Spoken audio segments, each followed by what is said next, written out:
이봐요. 조금만 버텨요. 새벽 4시 칠흑 같은 어둠이 깔린 남해의 해변. 파도 소리만 요란한 백사장을 가르며 한 남자가 거친 숨을 몰아쉬고 있었다. 매일 새벽 해안가를 달리는 남자 김영철이었다. 그런데 무언가 이상했다. 파도 끝자락에 하얀 물체가 걸려 있었다. 사람이었다. 여자였다. 온몸이 물에 젖어 있었고 입술은 이미 보라색으로 변해 있었다. 영철이 급히 무릎을 꿇고 여자의 목에 손을 댔다. 맥박이 있었다. 미약하지만 분명히 뛰고 있었다. 그 순간 새벽빛에 여자의 목에서 무언가 붉게 번뜩였다. 기이할 정도로 붉은 루비 목걸이. 거친 갯바위 비린내 나는 이 섬마을과는 전혀 어울리지 않는 최고급 옷차림새. 대체 이 여자는 누구인가? 어떤 폭풍우를 지나 이곳까지 떠밀려온 걸까? 사연 시작 전에 구독과 좋아요 눌러주시고 어디서 듣고 계신지 댓글로 남겨주세요. 그곳에 행복이 찾아가길 바랄게요. 새벽 4시. 남해의 작은 섬마을은 깊은 어둠 속에 잠겨 있었습니다.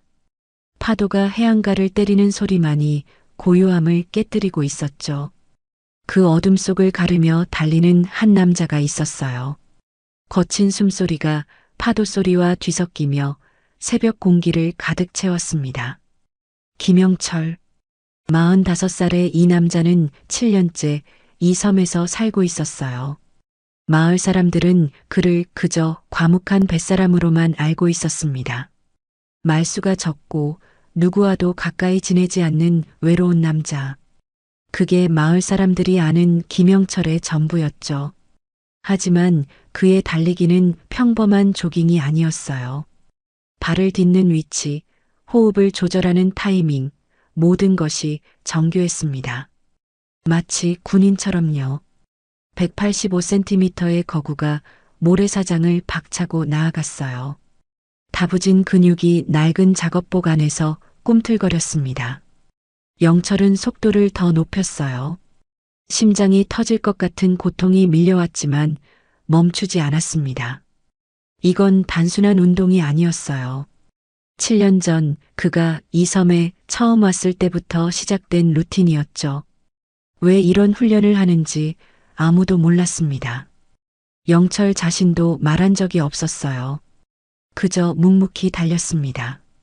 과거의 기억이 떠오를 때마다 더 빠르게 달렸어요. 그것만이 그가 살아있음을 느끼는 유일한 방법이었죠. 마지막 바위를 박차고 모래사장에 착지했을 때 영철의 숨이 거칠어졌어요. 무릎에 손을 짚고 허리를 숙인 채 호흡을 가다듬었습니다. 동쪽 하늘이 아주 조금 밝아지고 있었어요. 그때였습니다. 영철의 귀가 미세하게 움찔했어요. 파도 소리 사이로 뭔가 다른 소리가 섞여 들었습니다. 신음소리였어요. 사람의 신음소리. 영철의 눈빛이 순간 달라졌습니다. 나른하던 눈이 날카롭게 빛났어요. 바위를 돌아가자 영철의 발걸음이 멈췄어요. 모래사장 위에 여자가 쓰러져 있었습니다. 파도에 떠밀려온 듯 온몸이 젖어 있었어요. 창백한 얼굴에 입술은 파랗게 질려 있었습니다. 영철은 재빨리 다가가 무릎을 꿇었어요. 손가락 2개를 여자의 목에 가져다 댔습니다. 맥박을 확인하는 동작이 너무나 자연스러웠어요. 미약하지만 뛰고 있었습니다. 살아 있었어요. 하지만 체온이 너무 낮았습니다. 이대로 두면 저체온증으로 위험해질 수 있었어요. 여자의 옷차림이 눈에 들어왔습니다. 고급 실크 소재의 원피스였어요. 이 외딴 섬과는 전혀 어울리지 않는 옷이었습니다. 손톱에는 정교한 네일아트가 되어 있었고 귀에는 다이아몬드 귀걸이가 빛났어요. 평범한 사람이 아니었습니다. 그때 영철의 시선이 한 곳에 고정됐어요. 여자의 목에 걸린 목걸이였습니다. 붉은 보석이 박힌 펜던트가 새벽빛에 묘하게 빛나고 있었어요. 루비처럼 깊은 붉은색이었습니다. 고급스러워 보이면서도 뭔가 범상치 않은 느낌이었어요. 하지만 지금은 그게 중요한 게 아니었습니다. 영철은 재빨리 여자를 업었어요. 축 늘어진 여자의 몸이 얼음장처럼 차가웠습니다. 서둘러야 했어요. 영철은 집을 향해 달리기 시작했습니다. 달리면서 영철은 중얼거렸어요. 버텨요. 낮고 굵은 목소리였습니다. 조금만 버텨요. 얼마나 달렸을까요? 영철의 낡은 집이 보이기 시작했어요. 영철은 발로 문을 차서 열었습니다. 조심스럽게 여자를 방 안에 눕혔어요. 영철은 서랍에서 가위를 꺼냈습니다. 망설임 없이 여자의 젖은 옷을 잘라냈어요. 마른 수건으로 여자의 몸을 닦아내고 따뜻한 담요를 여러 겹 덮어줬습니다. 난로에 불을 지폈어요. 따뜻한 물주머니를 만들어 여자의 몸 곳곳에 넣어줬습니다. 체온을 빨리 올리는 응급처치법이었어요. 의료진 뺨치는 능숙한 손놀림이었습니다. 모든 처치를 마친 후 영철은 의자에 앉았어요. 해가 떠오르고 있었습니다. 여자의 창백했던 얼굴에 조금씩 핏기가 돌기 시작했어요. 다행이었습니다. 영철은 여자의 목에 걸린 붉은 목걸이를 바라봤어요. 보석이 달린 펜던트가 묘하게 두꺼웠습니다. 단순한 장신구치고는 뭔가 이상했어요. 영철은 손을 뻗으려다 멈췄습니다. 이 여자가 깨어나면 알게 되겠죠. 자신이 누구인지, 왜 이 섬에 떠밀려 왔는지, 그리고 저 붉은 목걸이가 무엇인지. 영철은 창밖을 바라봤어요. 폭풍우가 지나간 바다는 거짓말처럼 잔잔했습니다. 하지만 영철의 직감은 말하고 있었어요. 이건 시작에 불과하다고. 이 여자의 등장이 그의 고요한 일상을 뒤흔들 거라고. 영철은 낮은 한숨을 내쉬었습니다. 대체 누구길래? 여자는 여전히 의식이 없었어요. 하지만 그녀의 손은 무의식 중에도 목걸이를 꼭 쥐고 있었습니다. 마치 목숨처럼 소중한 것을 지키듯이요. 영철의 눈이 가늘어졌어요. 그의 직감이 속삭였습니다. 저 목걸이에 뭔가 있다. 그리고 이 여자는 단순한 조난자가 아니다. 바로 그때였어요. 여자의 입술이 미세하게 떨렸습니다. 오빠, 안 돼. 희미하지만 분명한 목소리였어요. 공포에 질린 듯한 떨리는 음성이었습니다. 주사, 놓지 마. 영철의 표정이 굳어졌어요. 오빠라고요. 주사를 놓지 말라고요. 대체 무슨 일이 있었던 걸까요? 영철은 주먹을 꽉 쥐었습니다. 이건 단순한 사고가 아니었어요. 누군가 이 여자를 해치려 했습니다. 영철의 눈에 7년 만에 처음으로 불꽃이 일었어요. 숨겨왔던 본능이 서서히 깨어나고 있었습니다. 잠자던 야수가 눈을 뜨기 시작한 거였죠. 그리고 그 야수가 완전히 깨어나는 순간 이 섬에 그리고 저 여자를 노리는 자들에게 무슨 일이 벌어질지 아직 아무도 모르고 있었어요. 이 여자가 눈을 뜨면 모든 것이 시작될 겁니다. 7년간 묻어두었던 진짜 김영철이 돌아올 거예요. 그리고 그때 누군가는 자신이 건드려선 안 될 사람을 건드렸다는 걸 깨닫게 될 겁니다. 영철은 여자를 방에 눕히고 다시 한번 상태를 확인했어요. 호흡은 안정됐지만 아직 열이 높았습니다. 이마를 짚어보니 뜨거웠어요. 저체온증에서 벗어났지만 이번엔 고열이 문제였습니다. 영철은 대야에 물을 받아 수건을 적셨어요. 여자의 이마에 차가운 수건을 올려줬습니다. 밤새 이 수건을 갈아줘야 할 것 같았어요. 날이 밝아오고 있었습니다. 창문 너머로 아침 햇살이 비쳐 들어왔어요. 그때 밖에서 익숙한 목소리가 들려왔습니다. 영철아. 이장 장대식이었어요. 60이 넘은 나이에도 목소리만큼은 우렁찼습니다.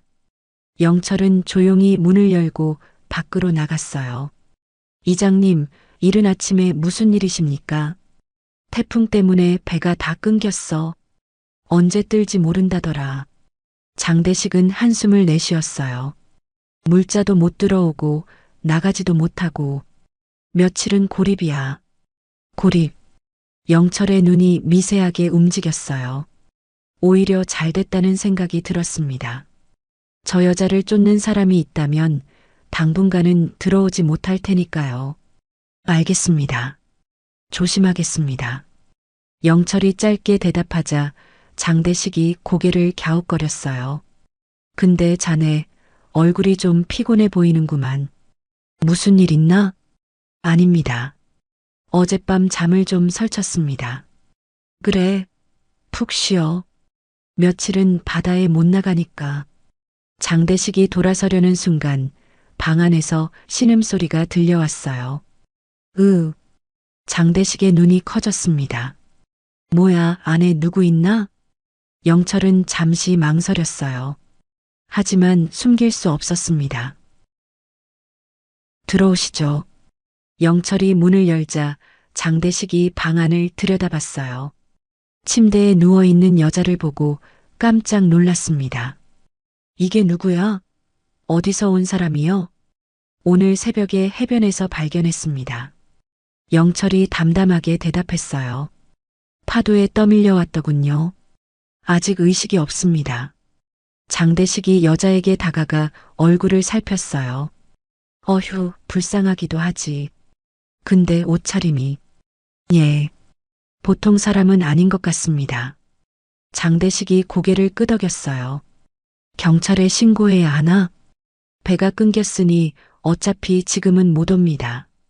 영철의 말에 장대식이 잠시 생각에 잠겼어요. 그때 여자가 다시 신음을 내뱉었습니다. 아빠, 요양병원. 싫어. 두 사람의 표정이 굳어졌어요. 잠꼬대였지만 예사롭지 않은 내용이었습니다. 요양병원? 무슨 소리를 하는 거야? 장대식이 고개를 갸웃거렸어요. 영철은 여자의 얼굴을 내려다봤습니다. 공포에 질린 표정이었어요. 무의식 속에서도 악몽에 시달리고 있는 것 같았습니다. 이장님, 영철이 낮은 목소리로 말했어요. 이 여자 일은 비밀로 해주십시오. 뭐? 아직 상황을 모릅니다. 누가 쫓고 있을 수도 있어요. 장대식이 영철의 눈을 똑바로 바라봤습니다. 7년간 이 섬에서 지켜본 남자였어요.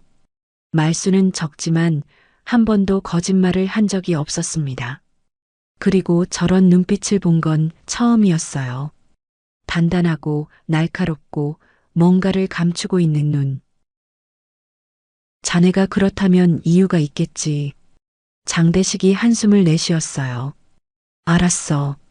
내 입으론 아무 말도 안 할게. 감사합니다.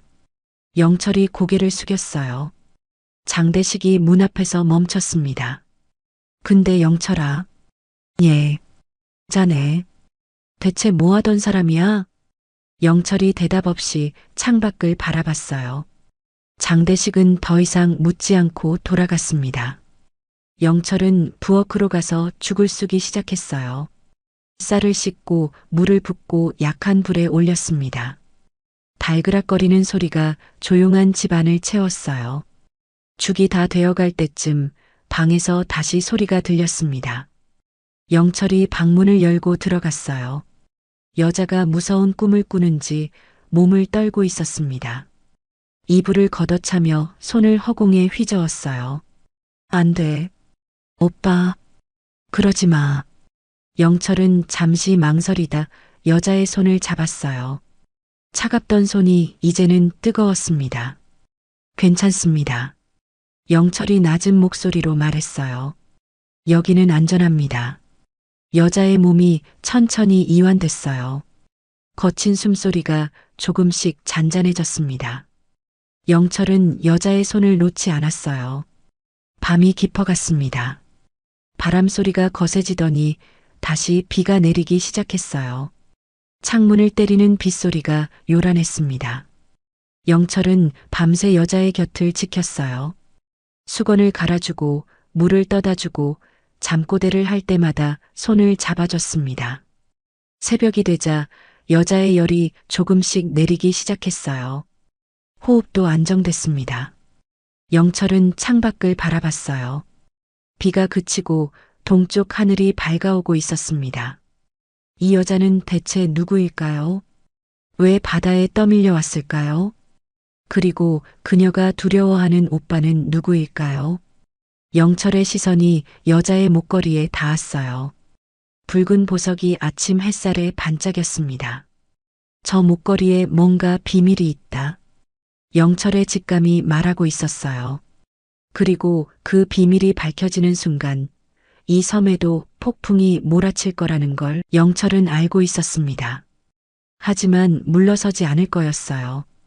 이 여자를 구한 건 자신이니까요. 끝까지 지켜야 했습니다. 그게 왜인지는 영철 자신도 몰랐어요. 그저 그래야 할 것 같았습니다. 여자의 눈꺼풀이 미세하게 떨렸어요. 곧 깨어날 것 같았습니다. 그리고 그녀가 눈을 뜨는 순간 모든 이야기가 시작될 거예요. 영철은 조용히 여자의 곁을 지키며 그 순간을 기다렸습니다. 사흘이 지났습니다. 영철은 거의 잠을 자지 못했어요. 밤새 여자의 열을 내리느라 수건을 갈아줬거든요. 그리고 드디어 오늘 아침이었습니다. 여자가 눈을 떴어요. 영철이 부엌에서 죽을 데우고 있을 때였습니다. 여기가 어디예요? 떨리는 목소리가 들려왔어요. 영철이 방으로 들어가자 여자가 벽에 등을 붙이고 움츠러들었습니다. 담요를 가슴까지 끌어올리며 경계했어요. 낯선 남자를 두려워하는 눈빛이었습니다. 영철은 문 앞에서 멈췄어요. 더 가까이 가면 여자가 놀랄 것 같았습니다. 해치지 않습니다. 영철이 담담하게 말했어요. 해변에서 쓰러진 걸 제가 발견했습니다. 여자의 눈이 흔들렸어요. 해변? 저는 여자가 머리를 감싸쥐었습니다. 눈을 질끈 감고 뭔가를 떠올리려 애썼어요. 하지만 아무것도 떠오르지 않는 것 같았습니다. 기억이 안 나요. 여자의 목소리가 떨렸어요. 공포가 서린 눈이었습니다. 이름은 기억나십니까? 영철이 조용히 물었어요. 이름, 제 이름이. 여자가 한참을 고민했습니다. 이마에 식은땀이 맺혔어요. 결국 고개를 저었습니다. 모르겠어요. 아무것도 기억이 안 나요. 기억상실. 영철은 내심 예상했던 일이었어요. 바다에 떠밀려올 정도의 충격이었으니까요. 머리를 다쳤을 수도 있었습니다. 천천히 생각하세요. 급할 것 없습니다. 영철이 방을 나가려는 순간이었어요. 잠깐만요. 여자가 급하게 목에 손을 가져갔습니다. 목걸이를 확인하더니 안도의 한숨을 내쉬었어요. 붉은 보석 펜던트가 손안에 쥐어졌습니다. 이건 제 거예요. 여자의 목소리가 날카로워졌어요. 절대 뺏으면 안 돼요. 절대로. 여자의 눈이 공포로 물들었습니다. 목걸이를 움켜쥔 손이 하얗게 질려 있었어요. 기억은 없지만 이것만큼은 지켜야 한다는 본능이 있는 것 같았습니다. 영철은 고개를 끄덕였어요. 건드리지 않겠습니다. 약속합니다. 여자의 어깨가 조금 내려앉았어요. 거친 숨을 몰아쉬며 진정했습니다. 경계심이 살짝 풀린 것 같았어요. 영철은 부엌으로 가서 죽 한 그릇을 가져왔습니다. 김이 모락모락 피어올랐어요. 먹어야 삽니다. 무뚝뚝한 말투였어요. 하지만 여자는 그 안의 온기를 느꼈습니다. 떨리는 손으로 숟가락을 들었어요. 한 입, 두 입. 따뜻한 죽이 목을 타고 내려갔습니다. 갑자기 눈물이 왈칵 쏟아졌어요. 왜 우는지 자신도 몰랐습니다. 그저 눈물이 멈추지 않았어요. 서러움인지 안도감인지 알 수 없었습니다. 영철은 아무 말 없이 창밖을 바라봤어요.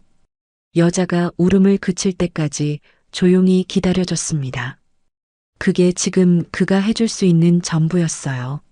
한편 서울의 태성그룹 본사, 화려한 회장실에서 한 남자가 책상을 내려쳤습니다. 쾅! 서류들이 바닥에 흩어졌어요. 최준호. 42살의 이 남자는 태성그룹 부회장이었습니다. 겉보기엔 엘리트였지만 눈빛이 불안하고 비열했어요. 아직도 못 찾았다고? 준호의 목소리가 날카롭게 울렸습니다. 앞에 선 부하가 고개를 숙였어요. 죄송합니다. 시신이 발견되지 않았습니다. 시신이 없으면 살아있다는 거잖아. 준호가 소리쳤어요. 얼굴이 불그락푸르락했습니다. 그년이 뭘 들고 있는지 알아? 다 끝장나는 거야, 다. 부하가 몸을 떨었어요. 바다에 빠졌으니 분명 죽었을 겁니다. 분명이라고? 준호가 코웃음을 쳤습니다. 난 직접 눈으로 봐야 믿어. 시체를 찾아와. 부하가 고개를 더 숙였어요.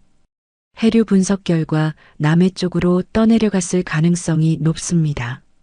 그럼 남해 섬을 다 뒤져. 준호가 자리에서 벌떡 일어났습니다. 하나하나 전부 뒤지라고. 준호의 눈이 광기로 번뜩였어요. 살아있으면 죽여서라도 데려와. 알았어? 알겠습니다. 부하가 황급히 나갔어요. 준호는 창밖을 바라봤습니다. 서울의 야경이 발 아래 펼쳐져 있었어요. 화려한 불빛들이 반짝거렸습니다. 곧 이 모든 게 자신의 것이 될 거였어요. 아버지를 요양병원에 가뒀고 동생도 처리했습니다. 이제 남은 건 주주총회 뿐이었어요. 수진아. 준호가 낮게 중얼거렸습니다. 넌 죽어야 해. 반드시. 그의 손에는 신문 기사가 들려 있었어요.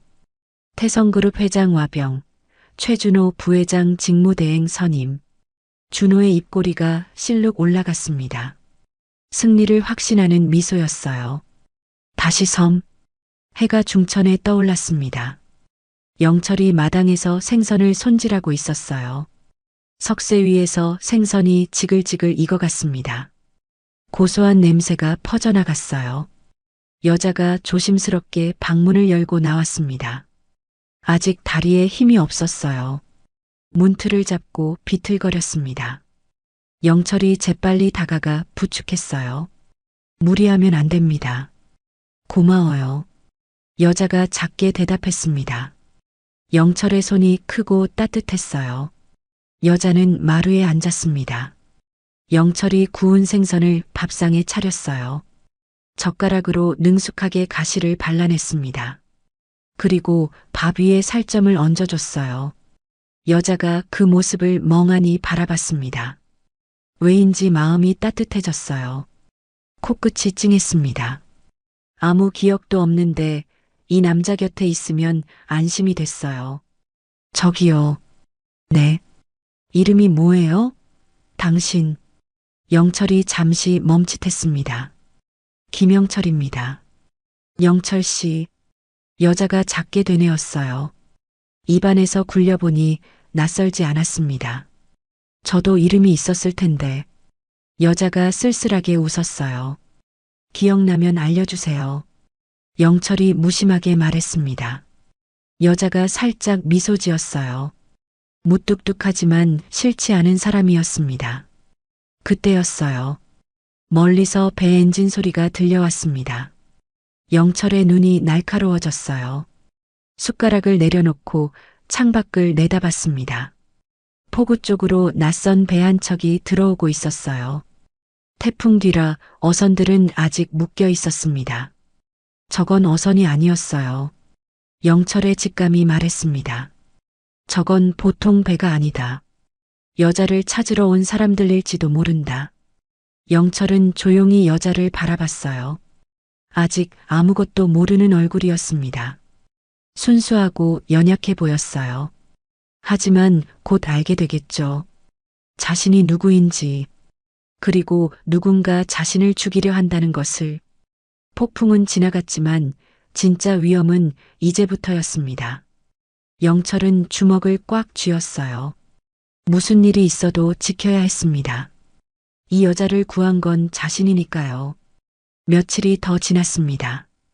여자는 조금씩 섬 생활에 적응해 가고 있었어요. 기억은 여전히 돌아오지 않았습니다. 하지만 표정이 한결 밝아졌어요. 얼굴에 핏기도 돌아왔습니다. 마을 사람들은 그녀를 그냥 서울대기라고 불렀어요. 영철네 집에 온 손님 정도로만 알고 있었습니다. 이장 장대식이 입단속을 잘 해준 덕분이었어요. 아무도 그녀에 대해 캐묻지 않았습니다. 이날 아침 보경 아줌마가 찾아왔어요. 손에 보따리를 들고 있었습니다. 영철아, 이거 입혀라. 그 옷으론 불편하겠다.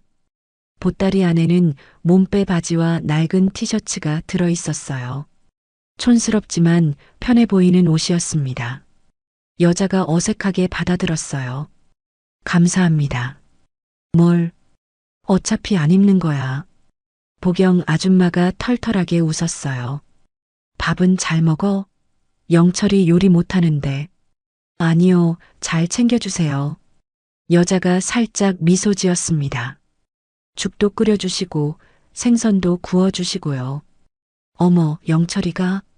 보경 아줌마가 놀란 표정을 지었어요. 그 무뚝뚝한 사람이 그런 걸 다 해? 여자가 고개를 끄덕였습니다. 보경 아줌마가 의미심장하게 웃었어요. 호호, 그래. 잘 됐네. 보경 아줌마가 반찬통도 내밀었습니다. 이것도 가져가.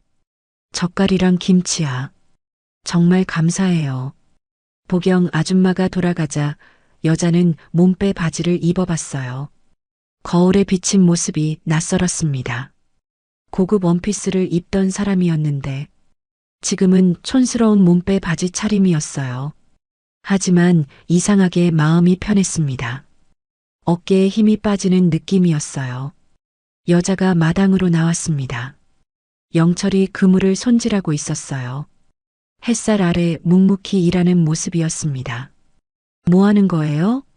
그물에 구멍이 났습니다. 떼어야죠. 여자가 옆에 쪼그려 앉았어요. 저도 도와줄까요?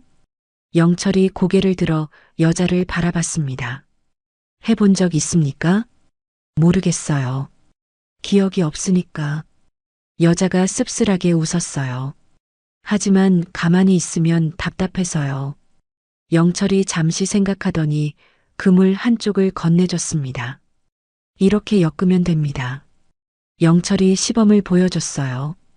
투박한 손가락이 능숙하게 그물을 엮어나갔습니다. 여자가 따라 해봤어요. 서툴렀지만 열심히 했습니다. 혀를 살짝 내밀고 집중하는 모습이었어요. 그러다 손이 스쳤습니다.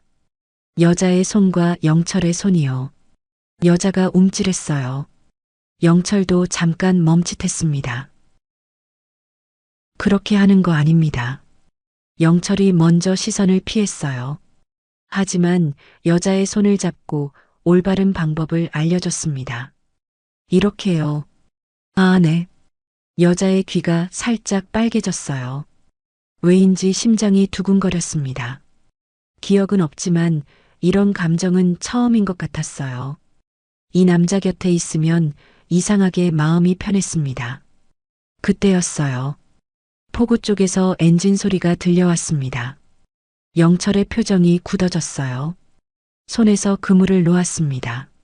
안에 들어가 계세요. 왜요? 그냥 들어가세요. 영철의 목소리가 단호했어요. 평소의 무뚝뚝함과는 다른 날카로운 어조였습니다. 여자는 영문도 모른 채 방으로 들어갔어요. 영철이 포구 쪽으로 걸어갔습니다. 낯선 배가 정박해 있었어요. 배에서 남자 4명이 내렸습니다. 화려한 등산복 차림이었어요. 낚시꾼 같았지만 뭔가 달랐습니다. 영철은 멀리서 그들을 관찰했어요. 걸음걸이가 달랐습니다. 일반인의 걸음이 아니었어요. 절도 있고 주변을 경계하는 눈빛이었습니다. 훈련받은 사람들의 움직임이었어요. 한 남자가 가방을 옮길 때였습니다. 철그럭. 금속이 부딪히는 소리가 났어요. 영철의 눈이 매섭게 변했습니다. 저건 낚싯대가 아니었어요. 남자들이 마을 주민에게 다가갔습니다. 혹시 젊은 여자 못 봤습니까? 30 후반쯤 되는 여자요. 최근에 떠밀려 왔을 수도 있고. 주민이 고개를 저었어요. 몰라요. 그런 사람 못 봤는데. 남자들이 마을 이곳저곳을 둘러봤습니다. 날카로운 눈으로 집집마다 훑어봤어요. 영철은 조용히 집으로 돌아왔습니다. 문을 열자 여자가 불안한 눈으로 기다리고 있었어요. 무슨 일이에요? 아무것도 아닙니다. 영철이 담담하게 대답했어요. 하지만 그의 행동은 달랐습니다. 창고로 가서 바닥 널빤지를 들어 올렸어요. 그 밑에 숨겨둔 가방이 있었습니다. 먼지가 수북이 쌓여 있었어요. 7년 동안 한 번도 꺼내지 않았던 것이었습니다. 지퍼를 열었어요. 안에는 3단봉과 호신용 장비가 들어 있었습니다. 영철이 3단봉을 꺼내 펼쳤어요. 촥! 익숙한 소리였습니다. 손에 착 감기는 느낌이었어요. 몸이 기억하고 있었습니다. 영철이 장비 상태를 점검했어요. 기름칠을 하고 작동을 확인했습니다.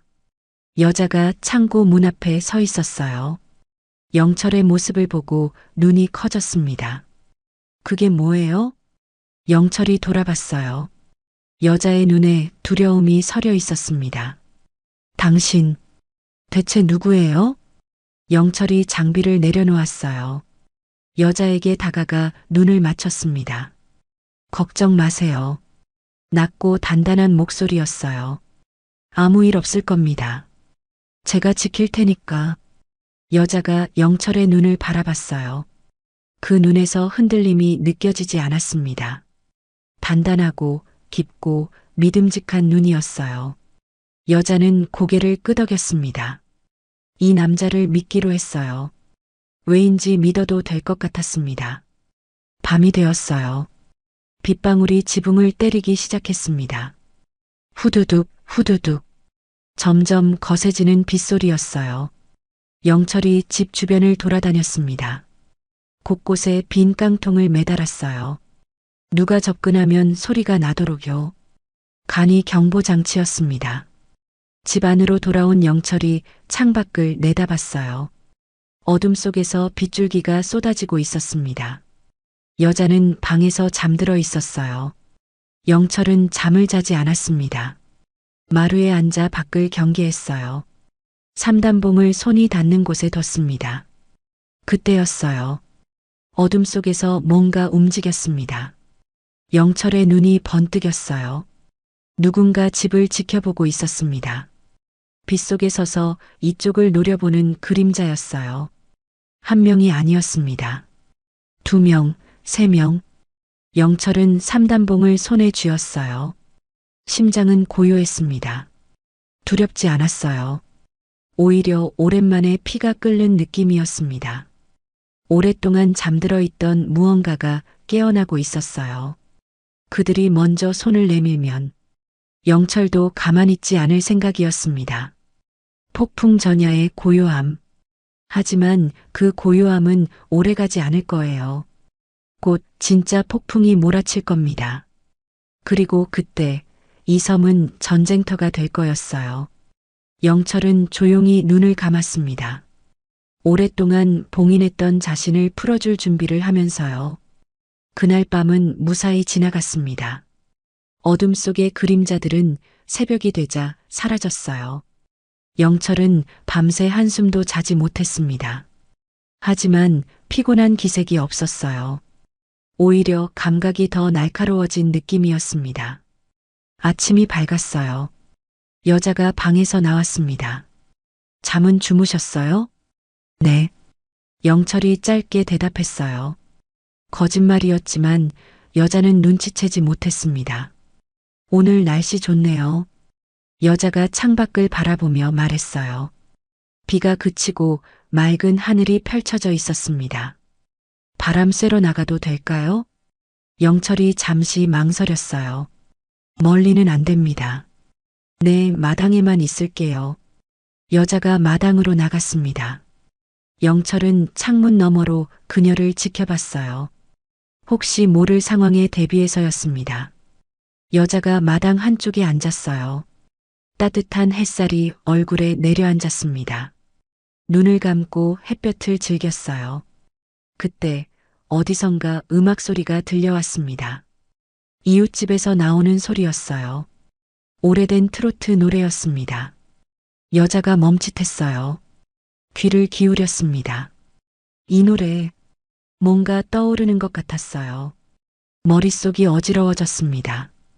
파편처럼 흩어진 기억들이 스쳐 지나갔어요. 아버지의 얼굴, 넓은 거실, 피아노 소리. 아, 여자가 머리를 감싸쥐었어요. 영철이 재빨리 다가왔습니다. 괜찮습니까? 기억이 조금씩. 여자의 눈에서 눈물이 흘러내렸어요. 아버지가 보여요. 근데 얼굴이 흐릿해요. 영철이 여자를 부축해 방으로 데려갔습니다. 물을 한 잔 떠다 줬어요. 여자가 떨리는 손으로 물을 마셨습니다. 천천히 하세요. 무리하면 안 됩니다. 뭔가 기억날 것 같아요. 여자가 눈을 질끈 감았어요. 집중하려 애썼습니다. 회사, 큰 회사가 보여요. 회사요? 네. 높은 빌딩이에요. 제가 거기서 일했던 것 같아요. 영철이 조용히 들었습니다. 또 뭐가 보입니까? 오빠가 있어요. 여자의 표정이 일그러졌어요. 근데 무서워요. 왜 무서운지 모르겠는데. 여자가 몸을 떨기 시작했습니다. 영철이 담요를 가져다 어깨에 덮어줬어요. 그만하세요. 오늘은 여기까지만. 아니요, 조금만 더. 여자가 고개를 저었어요. 알아내야 해요. 제가 누군지. 그때였습니다. 이장 장대식이 급하게 뛰어왔어요. 영철아, 큰일 났어. 문을 벌컥 열고 들어왔습니다. 숨이 헐떡거렸어요. 뉴스 봐. 빨리. 영철이 낡은 텔레비전을 켰습니다. 지지직거리는 화면이 나왔어요.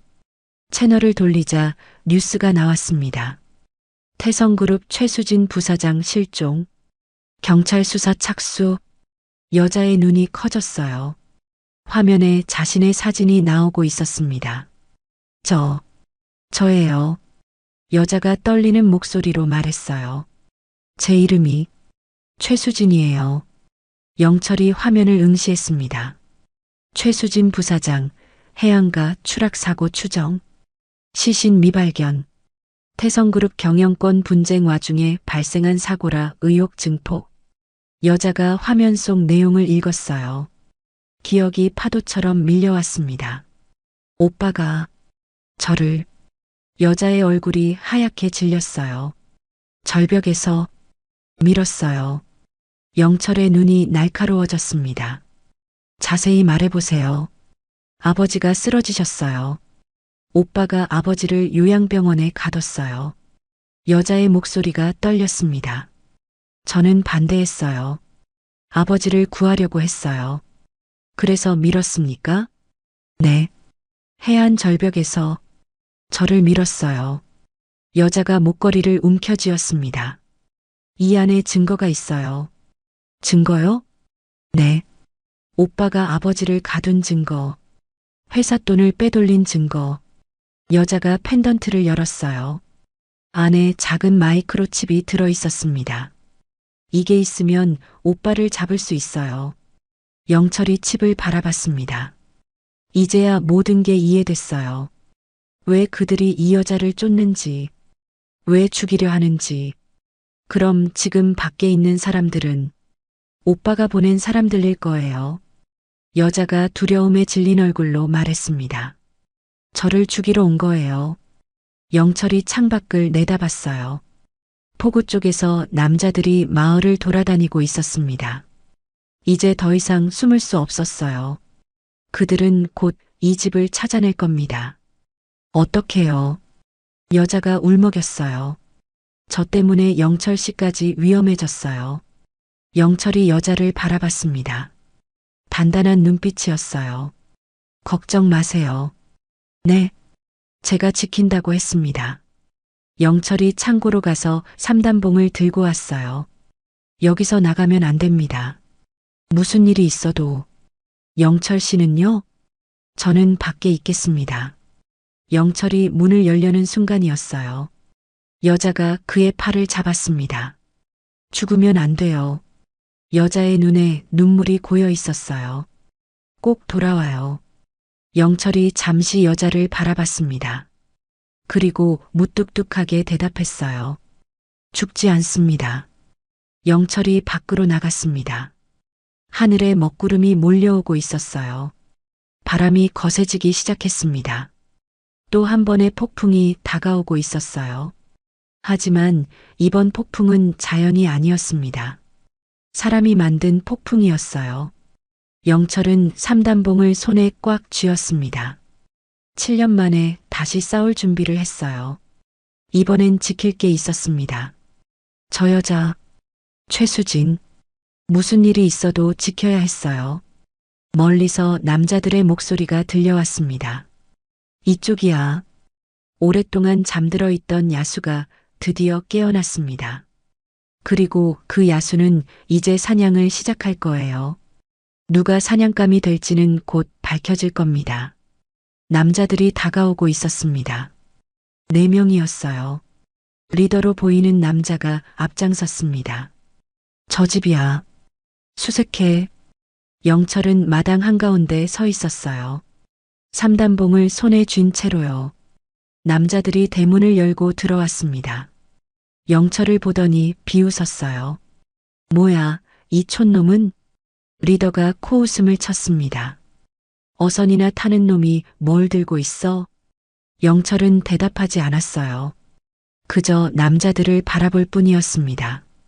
차갑고 고요한 눈빛이었어요. 여자 어딨어? 순순히 내놓으면 안 다쳐. 영철이 입을 열었습니다. 돌아가세요. 낮고 단단한 목소리였어요.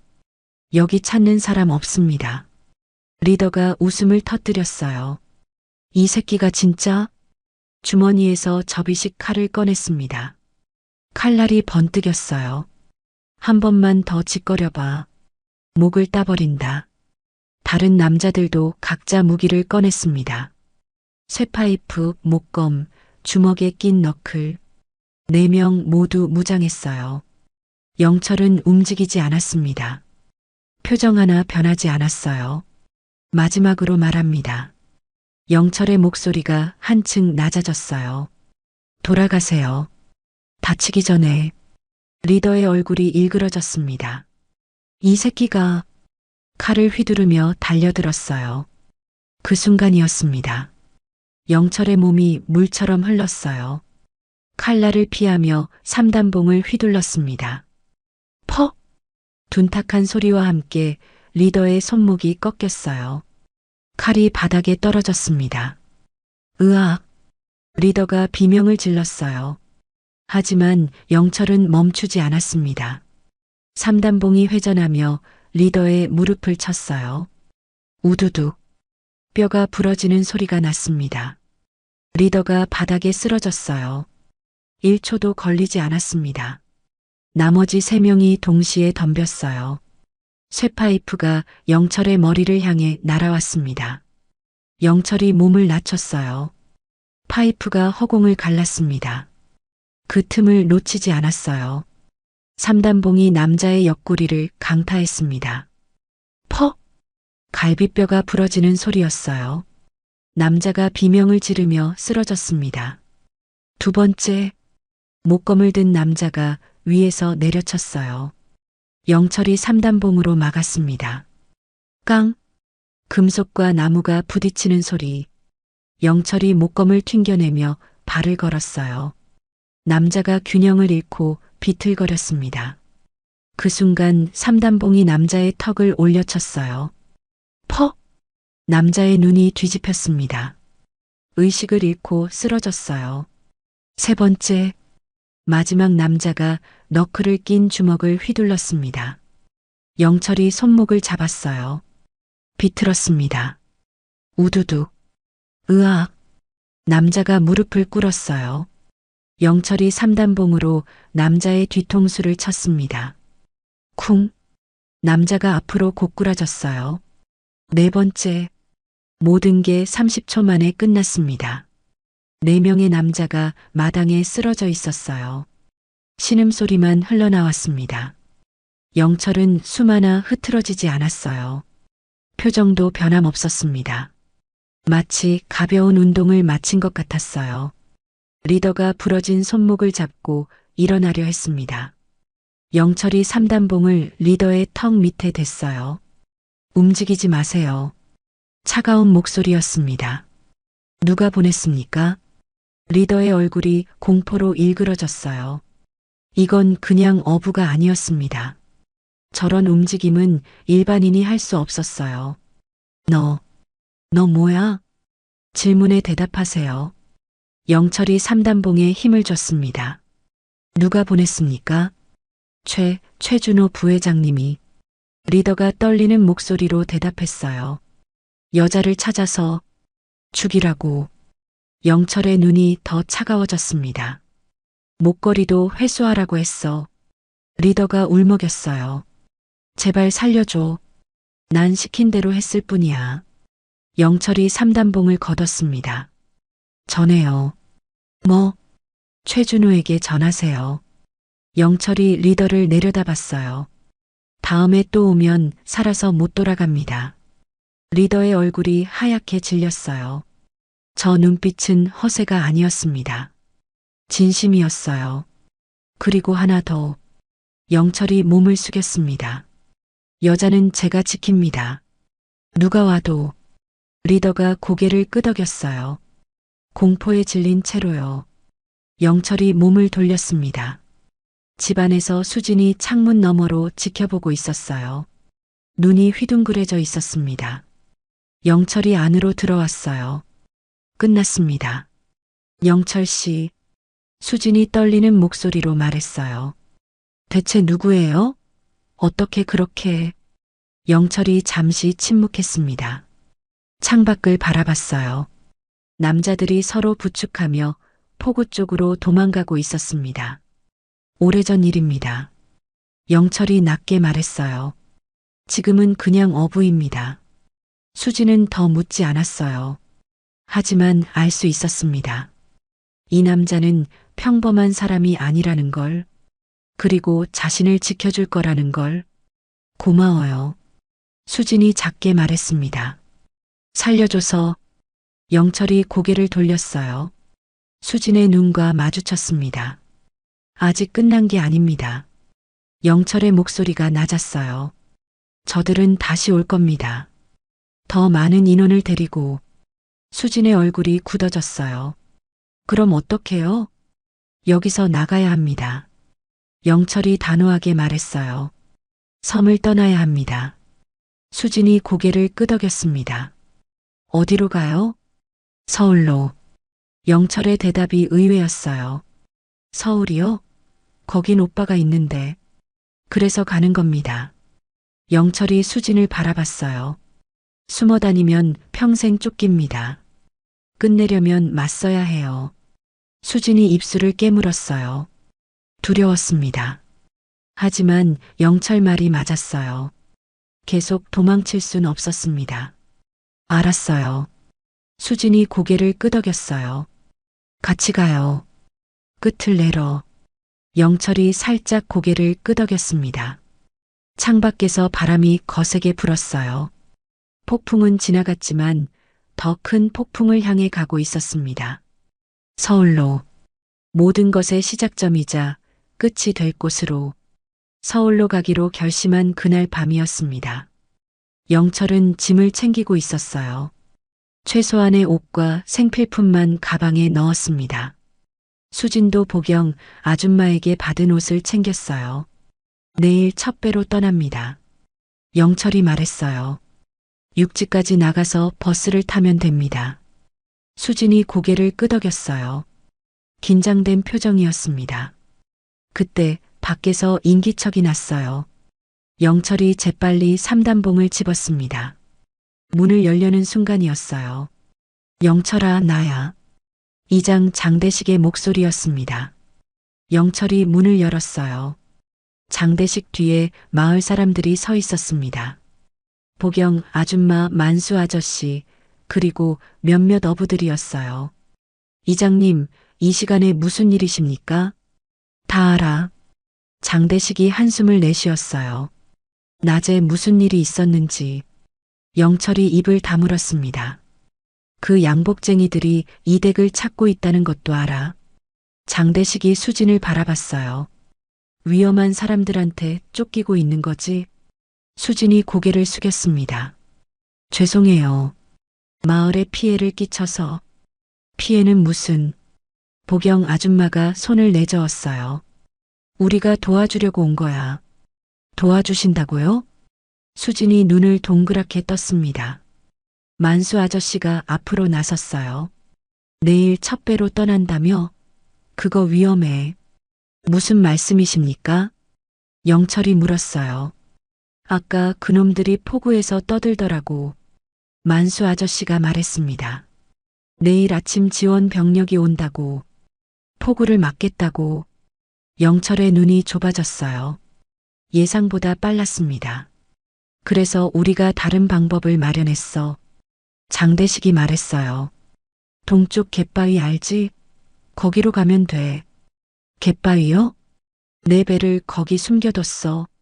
만수 아저씨가 말했습니다. 작은 어선이야. 눈에 안 띄어. 거기서 출발하면 육지 반대편으로 갈 수 있어. 장대식이 지도를 펼쳤어요. 여기 선착장은 작아서 사람들이 잘 몰라. 거기로 가. 영철이 지도를 살폈습니다. 좋은 계획이었어요. 왜 이렇게까지 해주십니까?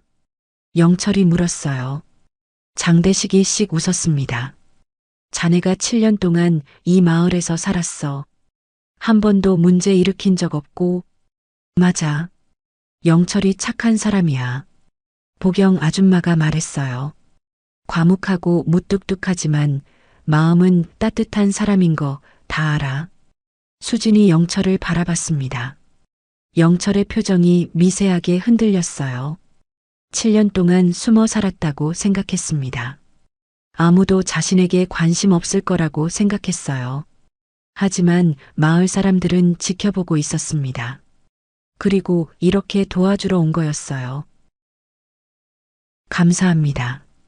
영철이 낮게 말했어요. 처음으로 목소리가 떨렸습니다. 그리고 이것도 가져가. 장대식이 봉투를 내밀었어요. 이게 뭡니까? 노자야. 서울 가려면 돈이 필요하잖아. 영철이 봉투를 받아들었습니다. 이건 받을 수 없습니다. 받아. 장대식이 단호하게 말했어요. 갚고 싶으면 나중에 갚아. 무사히 돌아와서. 영철이 한참 봉투를 바라봤습니다. 결국 고개를 숙였어요. 꼭 갚겠습니다. 보경 아줌마가 수진에게 다가왔어요. 손에 주먹밥을 들고 있었습니다. 이거 먹어. 백길이 험할 수도 있으니까. 아줌마. 수진의 눈에 눈물이 고였어요. 왜 이렇게 잘해주세요? 저 때문에 마을이 위험해졌는데. 그게 무슨 소리야? 보경 아줌마가 수진의 손을 잡았어요. 사람이 위험하면 도와줘야지. 그게 사람 사는 거야. 수진이 입술을 깨물었습니다. 눈물이 볼을 타고 흘러내렸어요. 고마워요. 정말 고마워요. 울긴. 어서 준비해. 보경 아줌마가 등을 토닥였어요. 자정이 넘었습니다. 영철과 수진이 집을 나섰어요. 마을 사람들이 동쪽 갯바위까지 안내해줬습니다. 달빛 아래 조용히 걸었어요. 갯바위에 작은 어선이 숨겨져 있었습니다. 만수 아저씨가 배를 점검했어요. 기름은 가득 채워뒀어. 여기 나침반도 있고. 감사합니다. 영철이 배에 올랐어요. 수진도 따라 올랐습니다. 장대식이 밧줄을 풀어줬어요. 영철아. 예. 꼭 돌아와. 그리고 장대식이 잠시 멈췄습니다. 자네가 누구였든 상관없어. 지금의 자네가 중요한 거야. 영철이 장대식을 바라봤어요. 고개를 깊이 숙였습니다. 고맙습니다. 정말. 배가 천천히 움직이기 시작했어요. 엔진 소리를 최대한 낮췄습니다. 갯바위를 빠져나가 어둠 속으로 사라졌어요. 마을 사람들이 손을 흔들었습니다. 수진이 뒤를 돌아봤어요. 점점 작아지는 섬이 보였습니다. 좋은 사람들이에요. 수진이 말했어요. 네. 영철이 짧게 대답했습니다. 하지만 그의 눈가가 촉촉했어요. 배가 어둠 속을 가르며 나아갔습니다. 파도가 배를 흔들었어요. 수진이 난간을 잡았습니다. 무섭지 않아요? 영철이 물었어요. 무섭죠. 수진이 솔직하게 대답했습니다. 근데 영철 씨랑 같이니까 괜찮아요. 영철이 수진을 바라봤어요. 달빛 아래 수진의 얼굴이 창백하게 빛났습니다. 두려움 속에서도 단단한 눈빛이었어요. 지켜드리겠습니다. 영철이 말했어요. 끝까지. 수진이 고개를 끄덕였습니다. 배는 계속 나아갔어요. 서울을 향해, 모든 것의 끝을 향해. 동쪽 하늘이 조금씩 밝아오고 있었습니다. 새로운 시작이었어요. 그리고 마지막 전쟁의 시작이기도 했습니다. 배가 육지에 닿았습니다. 작은 선착장이었어요. 사람이 거의 없었습니다. 낡은 등대 하나만 덩그러니 서 있었어요. 만수 아저씨 말대로 눈에 띄지 않는 곳이었습니다. 영철이 먼저 내려서 주변을 살폈어요. 사방을 천천히 훑었습니다. 이상 없었어요. 내리세요. 수진이 영철의 손을 잡고 배에서 내렸습니다. 다리가 후들거렸어요. 밤새 배를 타느라 지쳐 있었습니다. 파도에 시달린 탓에 속도 울렁거렸어요. 괜찮습니까? 네, 괜찮아요. 수진이 억지로 웃었습니다. 버스 터미널까지 걸어가야 합니다. 영철이 말했어요. 30분 정도 걸립니다. 괜찮아요. 걸을 수 있어요. 수진이 고개를 끄덕였습니다. 두 사람이 걷기 시작했어요. 이른 아침이라 거리가 한산했습니다. 가로등 불빛이 아직 켜져 있었어요. 수진이 주위를 두리번거렸습니다. 여기가 어디예요? 남해 쪽 작은 마을입니다. 영철이 대답했어요. 여기서 버스 타고 서울까지 갑니다. 서울. 수진이 작게 되뇌었어요. 두렵기도 하고 떨리기도 했습니다. 걷는 동안 수진이 영철을 힐끗 봤어요. 영철 씨. 네. 서울 가면 어떻게 할 거예요? 영철이 잠시 생각했어요. 먼저 안전한 곳을 찾아야 합니다. 안전한 곳이요? 제가 아는 사람이 있습니다. 영철의 목소리가 낮아졌어요. 오래전 같이 일했던 사람입니다. 같이 일했던 사람이요? 수진이 고개를 갸웃거렸어요. 같이 일했던 사람이라. 이 사람의 과거가 궁금했습니다.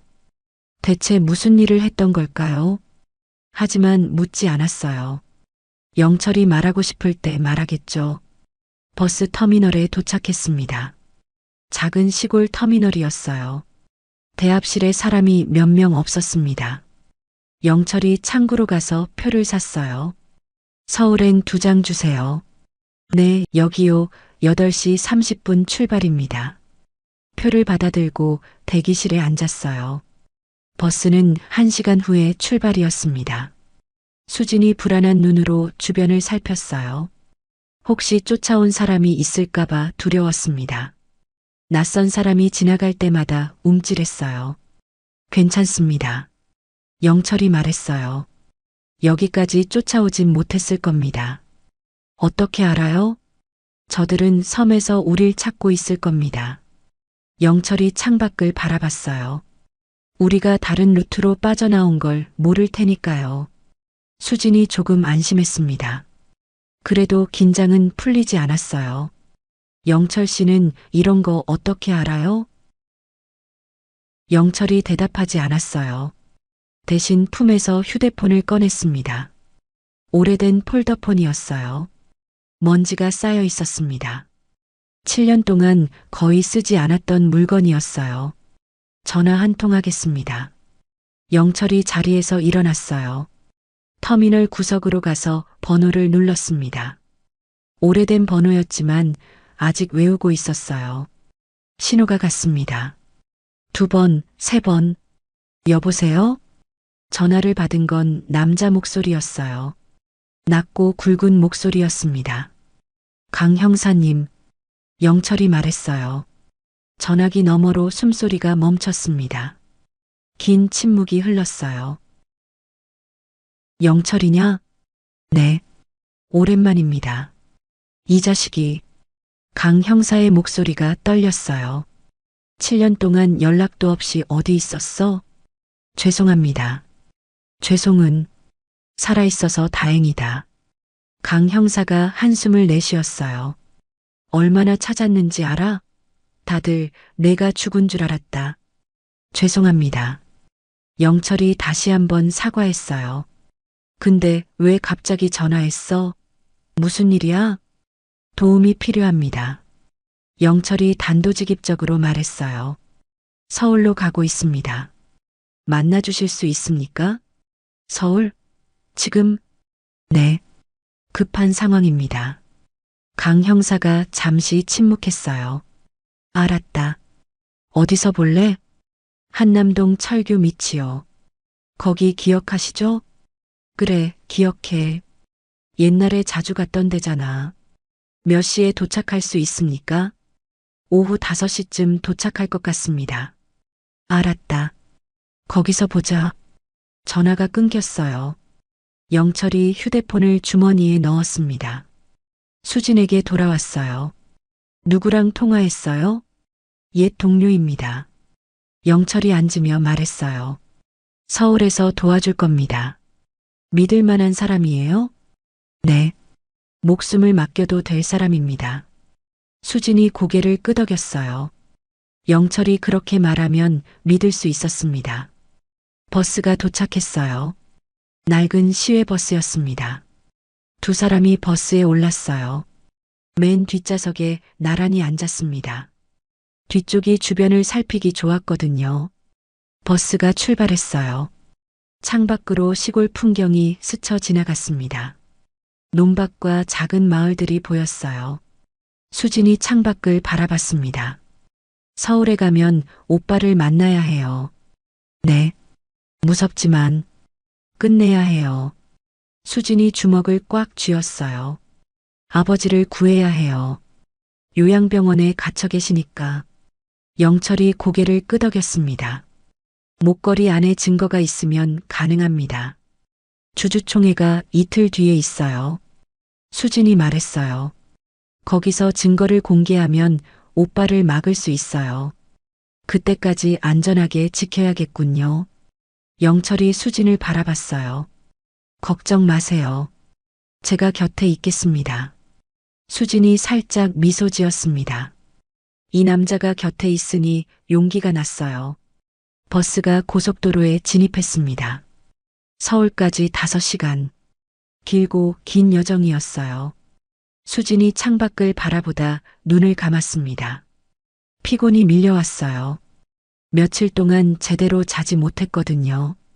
어느새 영철의 어깨에 머리를 기댔습니다. 영철이 움찔했어요. 하지만 피하지 않았습니다. 그냥 가만히 수진이 자도록 내버려뒀어요. 수진의 잠든 얼굴을 내려다봤습니다. 편안해 보였어요. 창밖으로 해가 떠오르고 있었습니다. 긴 여정이었어요. 하지만 진짜 싸움은 서울에서 시작될 거예요. 영철은 창밖을 바라보며 생각했습니다. 7년 만에 돌아가는 서울. 모든 것을 잃었던 곳. 하지만 이번엔 달랐어요. 지킬 사람이 있었습니다. 그래서 물러설 수 없었어요. 버스가 서울을 향해 달렸습니다. 최종 결전이 다가오고 있었어요. 그리고 그 끝에서 모든 진실이 밝혀질 겁니다. 서울에 도착했습니다. 오후 5시였어요. 버스에서 내리자 사람들이 물밀듯이 지나갔습니다. 수진이 주변을 둘러봤어요. 낯설면서도 익숙한 풍경이었습니다. 한남동으로 갑니다. 영철이 말했어요. 택시를 잡아탔습니다. 20분쯤 달렸을까요? 한남동 철교 밑에 도착했어요. 인적이 드문 곳이었습니다. 다리 아래 그늘에 남자 한 명이 서 있었어요. 50대 초반으로 보였습니다. 단단한 체격에 날카로운 눈빛이었어요. 영철이 다가갔습니다. 강 형사님, 영철이. 강 형사가 영철을 바라봤어요. 잠시 말없이 서로를 응시했습니다. 7년의 세월이 그 사이에 있었어요. 많이 변했구나. 강 형사가 말했어요. 수염도 기르고 완전히 다른 사람 같다. 형사님은 그대로시네요. 영철이 대답했습니다. 강 형사가 피식 웃었어요. 나는 늙기만 했지. 강 형사의 시선이 수진에게 향했습니다. 이쪽은 최수진 씨입니다. 영철이 소개했어요. 태성그룹 부사장입니다. 강 형사의 눈이 커졌어요. 태성그룹? 뉴스에서 실종됐다던 그 사람? 네. 자세한 건 나중에 설명드리겠습니다. 일단 안전한 곳으로 갑시다. 강 형사가 고개를 끄덕였어요. 내 차 타. 강 형사의 차를 타고 이동했습니다. 1시간쯤 달려 외곽의 작은 아파트에 도착했어요. 여긴 내 세컨드 하우스야. 강 형사가 문을 열었어요. 아무도 모르는 곳이니까 안전해. 안으로 들어갔습니다. 작지만 깔끔한 집이었어요. 소파에 앉자 강 형사가 물을 가져다 줬습니다. 자, 이제 설명해봐. 강 형사가 영철을 바라봤어요. 대체 무슨 일이야? 영철이 처음부터 설명했습니다. 섬에서 수진을 발견한 것. 그녀가 이복 오빠에게 밀려 바다에 빠진 것. 목걸이 안에 증거가 있다는 것. 강 형사가 점점 표정이 굳어졌어요. 최준호가 아버지를 요양병원에 가두고 회사 돈을 빼돌렸다고? 네. 수진이 대답했어요. 증거가 이 안에 있어요. 수진이 목걸이를 열어 마이크로칩을 보여줬습니다. 여기에 모든 게 담겨 있어요. 강 형사가 칩을 받아들었어요. 이걸로 고소할 수 있겠군. 하지만 시간이 없어요. 수진이 말했어요. 내일이 주주총회예요. 거기서 오빠가 회장 자리에 오르면 끝이에요. 내일? 강 형사가 인상을 찌푸렸어요. 시간이 너무 촉박한데. 그래서 직접 가려고요. 수진이 단호하게 말했습니다. 주주총회장에 가서 증거를 공개할 거예요. 위험해. 준호 그 자식이 가만히 있겠어? 그래도 가야 해요.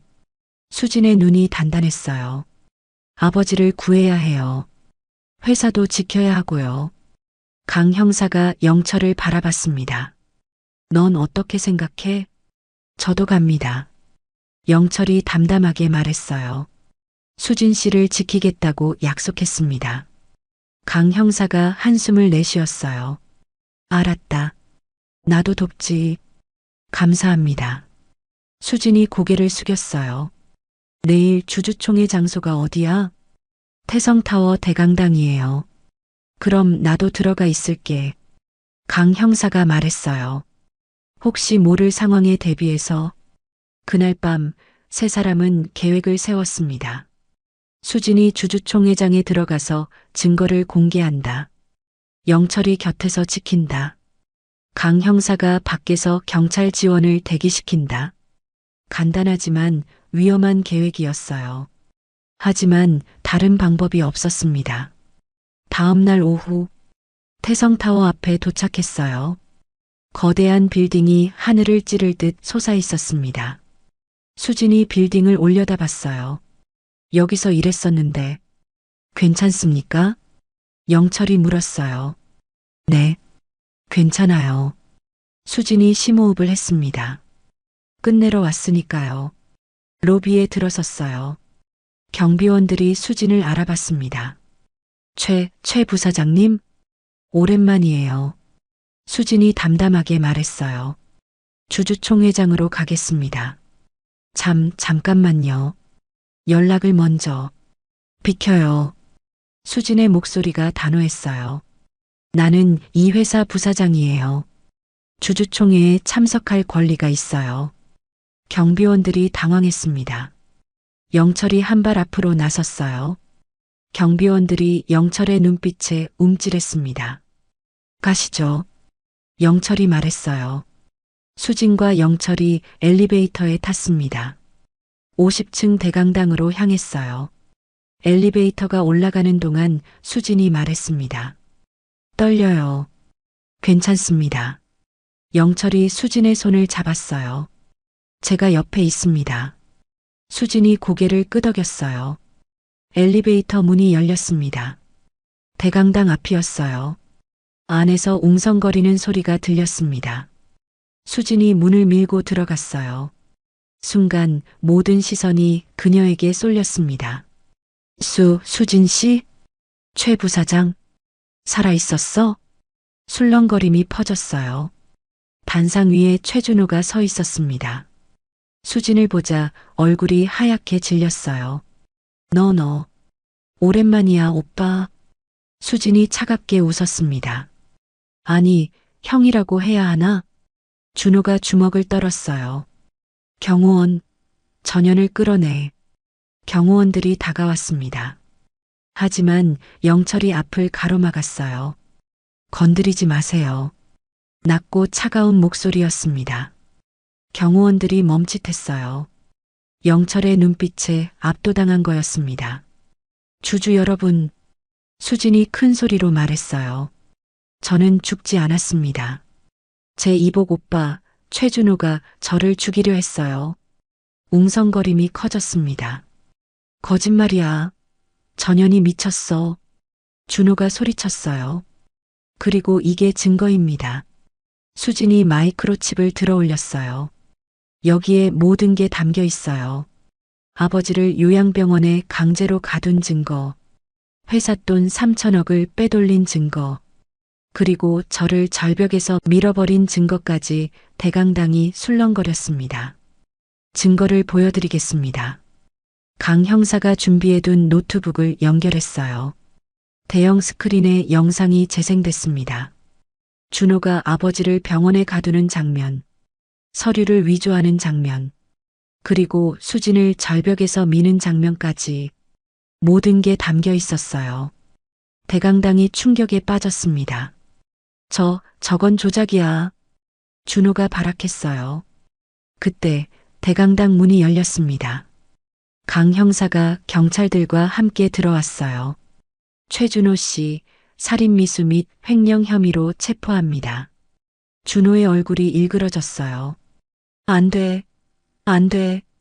경찰들이 준호에게 수갑을 채웠습니다. 이건 함정이야. 다 거짓말이라고.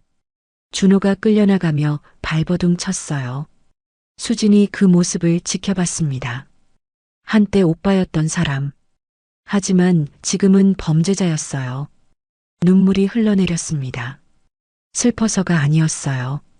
드디어 끝났다는 안도감이었습니다. 영철이 조용히 다가왔어요. 수진의 어깨에 손을 얹었습니다. 수고하셨습니다. 수진이 영철을 바라봤어요. 고마워요.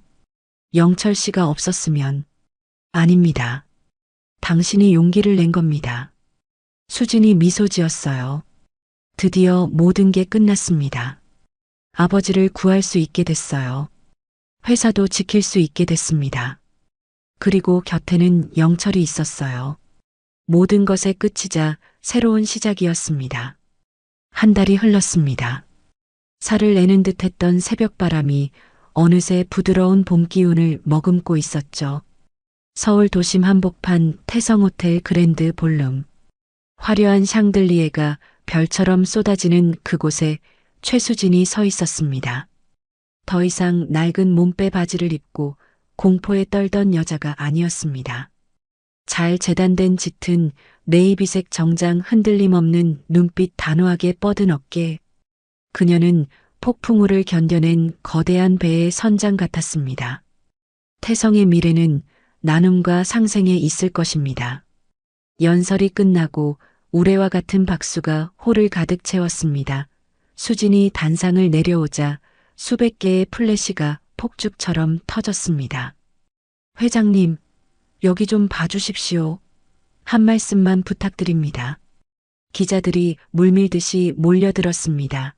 무질서한 욕망들이 그녀를 집어삼킬 듯 했습니다. 그때였습니다. 거대한 그림자가 빛을 가리듯 수진의 앞을 막아섰습니다. 물러나십시오. 낮지만 공간을 울리는 묵직한 목소리였습니다. 김영철. 그는 달라져 있었습니다. 소금기 젖은 작업복 대신 말끔한 수트를 입고 있었죠. 하지만 그 눈은 그대로였습니다. 7년간 파도와 싸우며 다져진 깊고 푸른 심연 같은 눈빛. 이니어를 꽂은 그가 팔을 뻗자 소란스럽던 기자들이 보이지 않는 벽에 부딪힌 듯 멈칫했습니다. 그때 누군가 마이크를 들이밀었습니다. 실장님, 소문 들었습니다. 전직 강력계 형사셨다고요. 경찰로 복직하신다는 게 사실입니까? 순간 장내가 찬물을 끼얹은 듯 고요해졌습니다. 모두의 시선이 영철의 입술에 머물렀습니다. 범인을 잡는 영웅의 귀한 세상은 그런 드라마를 원하고 있었습니다. 영철은 대답 대신 자신의 두 손을 내려다봤습니다. 굳은 살이 박인 투박한 손, 수많은 범인에게 수갑을 채웠던 손, 거친 그물을 끌어올리던 손, 그리고 피 흘리던 여자를 안고 달렸던 손. 영철이 천천히 고개를 들었습니다. 그리고 등 뒤에 서 있는 수진을 한번 바라봤습니다. 아닙니다. 돌아가지 않습니다. 네. 왜입니까? 그 능력으로 더 큰 정의를. 형사 배지는 범인을 잡으라고 있는 겁니다. 영철의 목소리가 잔잔한 파동처럼 번져나갔습니다. 하지만 제 손은 이제 소중한 사람을 지키는 데 쓰고 싶습니다. 그건 거절이 아니었습니다. 남은 생을 바치겠다는 가장 고요하고도 뜨거운 고백이었습니다. 아, 기자들 사이에서 탄식이 흘러나왔습니다. 셔터 소리마저 잠시 멎었습니다. 질문을 던진 기자는 말없이 고개를 숙였습니다. 가죠, 실장님. 수진의 목소리가 들려왔습니다. 영철이 뒤를 돌았습니다. 수진이 환하게 웃고 있었어요. 그 미소 하나면 충분했습니다. 네, 회장님. 두 사람은 수많은 인파를 뚫고 걸어나갔습니다. 그 뒷모습이 마치 세상 그 어떤 방패보다 단단해 보였습니다. 차는 남쪽으로 달렸습니다. 5시간을 달려 도착한 곳은 그들이 처음 만났던 바다였습니다. 남해의 작은 섬마을 선착장. 하지만 풍경은 낯설었습니다. 가장 볕이 잘 드는 언덕 위에 하얀색 2층 건물이 서 있었어요. 태성 나눔 진료소. 파란 하늘 아래 건물이 하얀 등대처럼 빛나고 있었습니다. 섬 사람들이 모두 나와 있었어요. 장대식 이장님, 보경 아줌마, 만수 아저씨 주름진 얼굴들이 아이처럼 환하게 웃고 있었습니다. 아이고, 우리 회장님, 영철아. 보경 아줌마가 달려와 수진의 손을 맞잡았습니다. 거친 손과 고운 손이 하나로 포개졌습니다. 영철 씨, 수진이 진료소를 바라보며 말했습니다. 기억나요? 제가 열이 높아 앓던 그 밤. 네, 기억합니다. 너무 무서웠어요. 아픈 것보다. 배가 끊긴 이 섬에 갇혀서 아무도 모르게 죽어갈까봐 그 고립감이 너무 무서웠어요. 수진의 눈가가 촉촉해졌습니다. 그래서 결심했어요. 적어도 이 섬에서만큼은 폭풍우가 와도 아픈 사람이 참지 않게 하겠다고. 영철은 말없이 진료소를 바라봤습니다. 최신식 의료 장비가 들어차고 의사가 상주하는 곳. 그건 단순한 병원이 아니었습니다. 세상으로부터 버려졌다고 느꼈던 섬사람들에게 당신들은 혼자가 아니다라고 말해주는 수진의 따뜻한 위로였습니다. 고립되었던 섬은 이제 육지와 연결되어 있었습니다. 그리고 영철 자신의 고립도 그녀 덕분에 끝이 났음을 깨달았습니다. 잘하셨습니다. 정말 잘하셨습니다. 영철의 서툰 칭찬에 수진이 눈물을 닦으며 웃었습니다. 두 사람은 해변을 걸었습니다. 새벽 4시마다 영철이 홀로 고통을 삼키며 달리던 그 백사장이었습니다. 하지만 이제는 혼자가 아니었어요. 두 개의 발자국이 나란히 모래 위에 찍히고 있었습니다. 파도 소리가 들려왔습니다. 더 이상 외로운 울음소리가 아니었어요. 두 사람을 축복하는 노래 같았습니다. 영철이 수진을 바라봤습니다. 그의 눈 속에 수진이 가득 차 있었습니다. 이제는 지킬 것이 있으니까 그 곁에 서 있으면 됩니다. 수진이 미소 지었습니다. 바람이 불어와 그녀의 머리카락을 흩날렸어요. 섬마을의 외로운 뱃사람은 사라졌습니다. 대신 그녀라는 바다를 지키는 든든한 등대가 그 자리에 서 있었습니다. 끝이 아니었습니다. 이제 진짜 삶이, 두 사람의 이야기가 밀물처럼 차오르고 있었습니다. 거친 폭풍 후 끝에 찾아온 두 사람의 평온한 안식처, 어떠셨나요? 서로가 서로에게 영원한 등대가 되어준 영철과 수진의 앞날이 저 잔잔한 바다처럼 평화롭기를 바랍니다. 오늘 이야기가 여러분의 마음에 닿았다면 구독과 좋아요 부탁드립니다. 두 사람의 새로운 시작을 응원하는 따뜻한 한마디 댓글로 남겨주시면 큰 힘이 됩니다. 함께 해주셔서 감사합니다.